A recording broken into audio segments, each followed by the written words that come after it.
நபி ஸல்லல்லாஹு அலைஹி வஸல்லம் அவங்க கூறினார்கள், இறைவன் உங்கள் உருவங்களையோ உங்கள் செல்வங்களையோ பார்ப்பதில்லை, மாறாக உங்கள் உள்ளங்களையும் செயல்களையும் தான் பார்க்கிறான் அப்படிங்க நபி ஸல்லல்லாஹு அலைஹி வஸல்லம் சொல்லியிருக்கிறாங்க.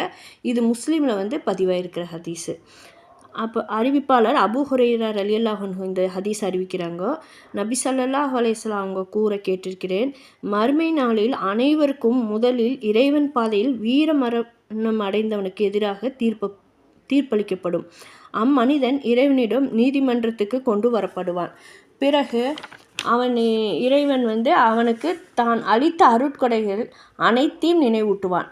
அப்போது அவனுக்கு தான் பெற்றிருந்த அருட்கொடைகள் அனைத்தும் நினைவுக்கு வரும். இறைவன் அம்மனிதனிடம் கேட்பானாமா, நீ உன் அருட்கொடைகளை பெற்று என்னென்ன பணியாற்றினாய் அப்படின்னு அல்லாஹ் கேட்பான்.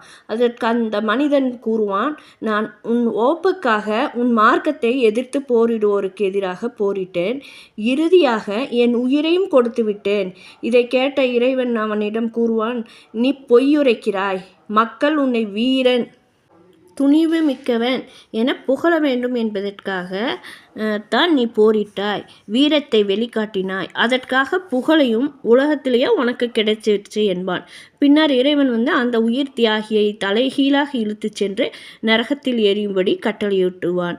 அந்த மனிதன் நரகத்தில் எரியப்படுவான்.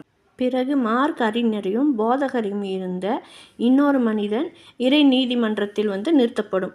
அவன் குர்ஆனை கற்று தெளிந்த காரியாகவும் இருப்பான்.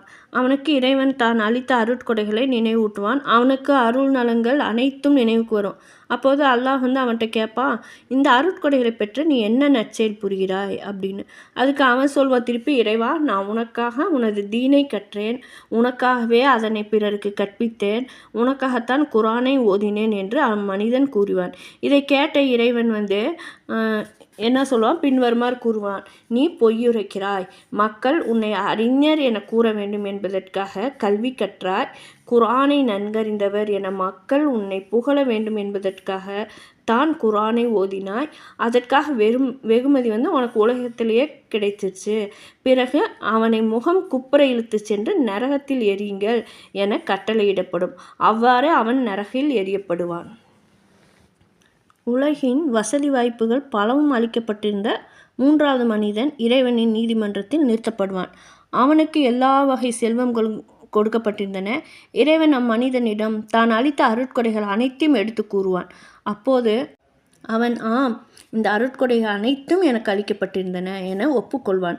அப்போது இறைவன் அவனிடம் கேட்பான், என் அருட்கொடைகளை பெற்று நீ என்ன நல்வினை புரிந்தாய்? அம்மனிதன் சொல்வான், உன்